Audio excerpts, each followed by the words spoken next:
What's up, ladies and gentlemen? We have a very special video for you guys tonight, and it's all about the Ancient Armor set. Now, you guys are probably thinking, we've already done one, why do we need a second one?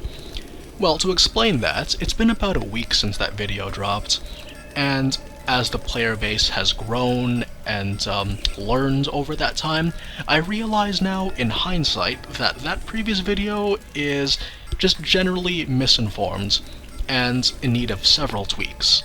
Quite a few important details were missing, and that's why this video's here. It's meant to be a comprehensive guide to Ancient Armor and Guardian battle strategies. Now, if I'm going to make a guide video, then I want to do it right. So, to start off, let's look at what we missed in the previous video. The reason. Why do you want the Ancient Armor set? Obviously, as you can see on the screen right now, you get the Guardian Resist Up bonus buff. What this does is that it increases your resistance against Ganon and Guardian type enemies, so laser beams won't be a problem for you at all. So when you're going on very, very long excursions in Hyrule Castle, for example, it's going to be very, very useful for the things that you do. Now, one thing about this though is that that's all well and good, but you don't really care about defense now, do you? Hell, I don't care about defense that much. What you want is damage, and lots of it. Thankfully, this armor set gives you damage in spades. As you can see over here, the way that the sets work in Breath of the Wild is that if it's a 3-piece set, and you upgrade each piece at least twice, you will get a set bonus. In the case of the Ancient Armor set, you get Ancient Proficiency. What this does is that it increases the attack power of ancient weapons, such as the ones dropped by Shrine Guardians, or the ones that you make in the Akala Tech Lab, and increases that attack power by a whopping 80%. That's huge. To give you some context, you guys all know about the Savage Lionel Crusher, right? 78 damage, you get it from the Lionels. If you're lucky, you might get 95 damage, or in my case, I was lucky enough to get even like plus 29 for a grand total of 107 damage. But when you have this armor, and you increase it by 80%, you can do this with any ancient weapon, by the way. Just put in the base damage value on a calculator and multiply that by 1.8.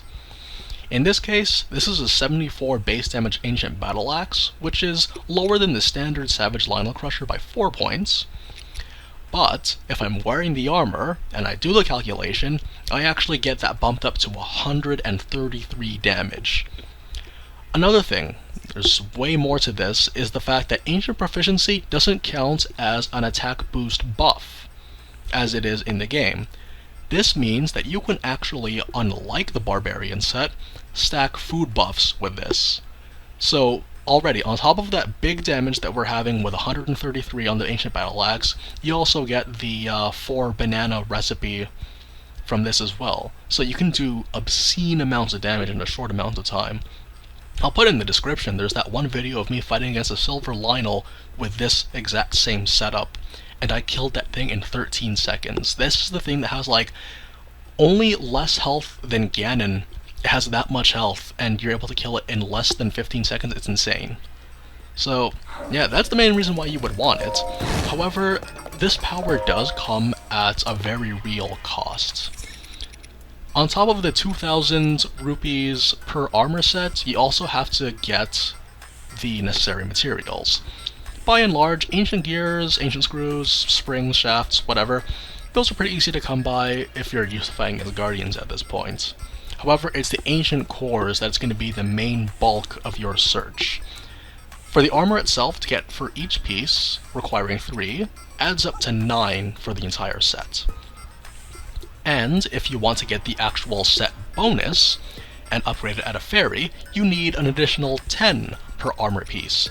This means you're going to need 13 per piece, adding to a grand total of 39. So the rest of this video is basically going to be looking again at the stuff that we did before, with battle strategies for the Guardians, and thanks to you guys being very useful in the comments, you actually shared some pretty interesting insights of different ways of fighting the Guardians. There's a grand total of 4 Guardians in this game, with the flying ones, the walking ones, the ones that are lodged in the ground, as well as the sentries that appear in the castle. I'll be showing you how to deal with all of them. But before we switch over, I just want to show you the fairy fountains that are available, in case you haven't found them yet. The closest one to the lab is right by Terrytown in the southeast, right over here.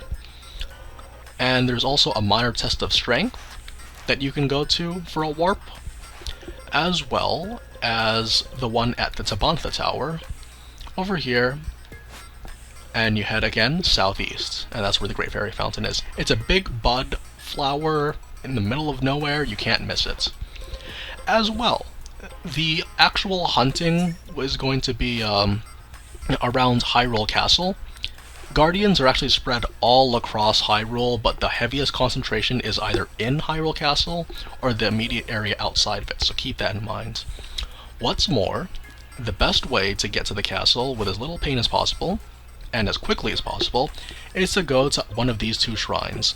These are very convenient shrines because, as we would know by now, fighting against the walking variants, if you use an ancient weapon against their legs, you're going to one-shot them no matter how strong or weak the weapon is, which is insanely useful utility-wise. So yeah, there's a monster in both of these shrines, adding up to a total of 2 weapons that you could potentially get. So yeah, keep that in mind. I'll see you guys in the next section when we go into in-depth battle strategies. Okay, so the first variant on our list is going to be the walking ones. Now, there's quite a few ways of doing this, but what makes them so tricky is the fact that they actually try to maintain a specific distance between you and itself. So if you try to go in for a hit, it's just going to walk away from you, and it'll continue to do so and stay out of your effective range. There's a few ways around this. If you're willing to sacrifice 3 of your hard-earned ancient cores, you can upgrade your stasis at Hateno Village, and use that to freeze them and close the distance accordingly. Generally speaking, all you want to do is be able to cut off all the legs, because you get as many parts as possible through this method. As well, it just leaves them wide open for finishing off. And like always, using an ancient weapon is guaranteed one-hit kill on the legs, so keep that in mind too. Now, I've had people recommend parrying the laser. The issue with that, though, is that it goes into sort of a berserk mode, which is something that I do not prefer at all. The reason being that if I was to parry the laser while it was in berserk mode, it would just continuously fire more lasers at me, and that's just not good at all. Because essentially what that just boils down to is I'll parry the first laser, but then get hit by the immediate follow-up. So, yeah, I would heavily recommend expending your Master Sword's durability for this particular variant.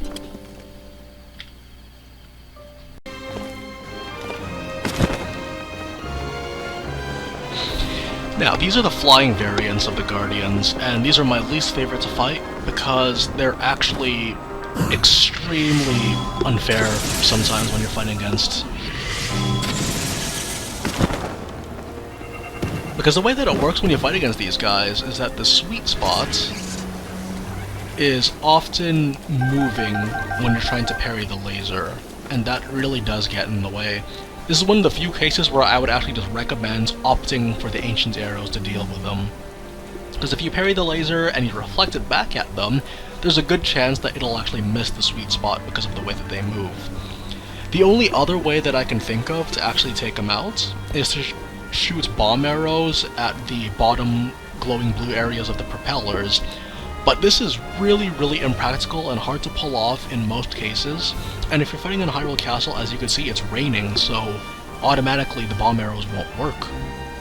So yeah, this is one of those few cases where I would actually recommend that.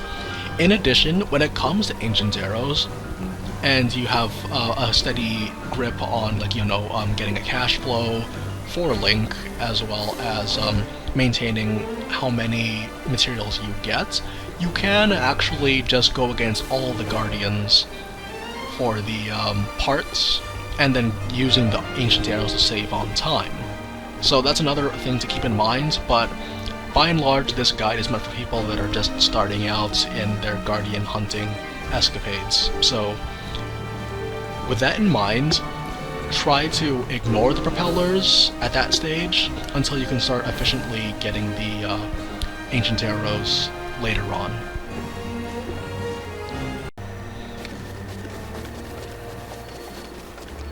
Alright, so now we're going to head over to a relatively common variant of the Guardian, which is the rooted ones. In order to maintain the perfect distance for parrying, I tend to hug them and then backflip twice. The moment their eye turns white, that's when you want to hit the parry. Now, the reason why a lot of people like parrying the lasers so much is because it consumes no durability whatsoever. As you can see, I'm using the pot lid, has the lowest durability of all the shields, and yet we're still able to pull off a parry, as long as you get the timing right. However, if ever you are going to parry, I highly recommend that you use the one with the lowest durability, because if you end up blocking the attack, it's going to destroy your shield. So always keep that in mind. Okay, last but definitely not least, we have the Sentinel variants. Now, what makes these guys more interesting than the other ones is the fact that distance actually helps in the parrying process. Meaning, the better maintained distance that you have, the easier time you'll have parrying them. Usually. Try to find which one is more comfortable for you when you're fighting against these guys. It takes 3 parries, but again, it all comes down to practice in times like this. Now, as I said before, if you do feel the need and you have plenty of equipment from fighting against the ground-based ones more often, you can go for broke on your ancient arrows, which I highly recommend as you progress.